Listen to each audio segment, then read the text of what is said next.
started in the real estate game as a wholesaler. That simply meant I found deals and I sold them off to other deals. That's what I did. Some of you have done that in the game. You picked up a card and you sold that card to someone else for a fee. And then they had to close and finish that part of the transaction. On one table, this is what I saw. Someone picked up the card. If I remember correctly, it was a 3-bedroom, 2-bath house that needed a $20,000 down payment for $500 of cash flow a month. And then on the other table, I saw a limited partnership that needed a $25,000 down payment for $1,000 a month. Now, we're not talking about which deal is better in this particular case. That's not what I'm talking about here. What I'm talking about is the value of education. Because the person who negotiated the sale in each of these, they each had a different level of education than the person who actually sold the deal. And you'll see what I mean in a second. On one table, the person who picked the card made the offer to the other person buying the card saying, look, you can have this for $25,000 as my fee. That's what they said. And the person said, okay, I will pay the $25,000, and then they still had to come up with the $20,000 to go down. Interestingly enough, they only had $15,000 of cash after they paid the $25,000. So what did they have to do to close on their deal? And how much did they have to borrow? $5,000. What did that do to the cash flow on their deal? It actually made it zero. Now, I'm not saying this person made a bad, that this is a bad deal, but let's compare it to the same situation over here. Here's the difference. The person who picked up the card here, the seller of the deal, had less education than the person who bought the card here. So this time, the buyer says, can I buy this for our standard fee of $500? The seller, the person holding the card, said yes. So they bought the deal for $500 here, whereas the deal here went for $25,000.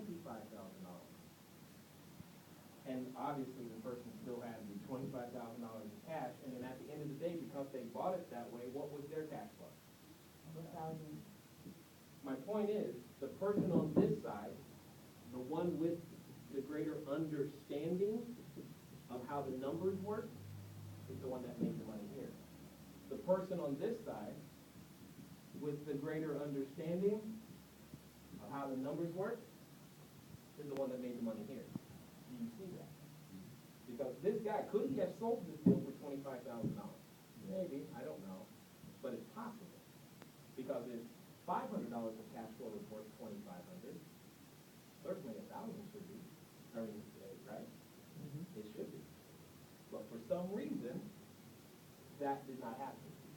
My suspicion is because the seller over here had more education than the buyer over here and understood the numbers a little bit better. And the seller over here, the buyer over here had more education than the seller over here. Does that make sense? Mm-hmm.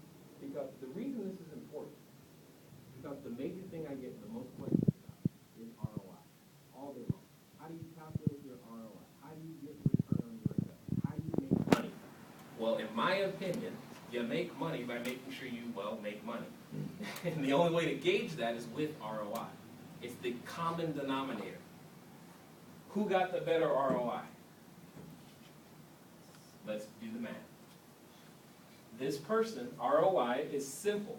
We're going to take the cash received divided by the total cash spent to get this deal.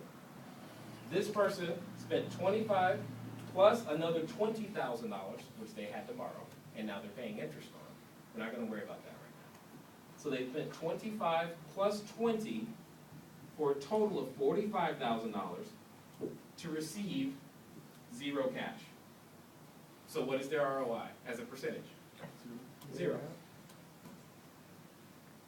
This person spent $25,500, $25,500, and over the course of a year, ROI is typically measured over 12 months, they're going to receive $12,000. So because this person had, again, this is why it's important. 47. What's that? 47. Thank you. The ROI here is 47%. Notice the difference of what happens when you understand ROI. If I told you you can have a 0% deal for 45 grand or a 47% deal for $25,500, how many of you, now that you've gone through this, would choose the $25,000 deal? Exactly.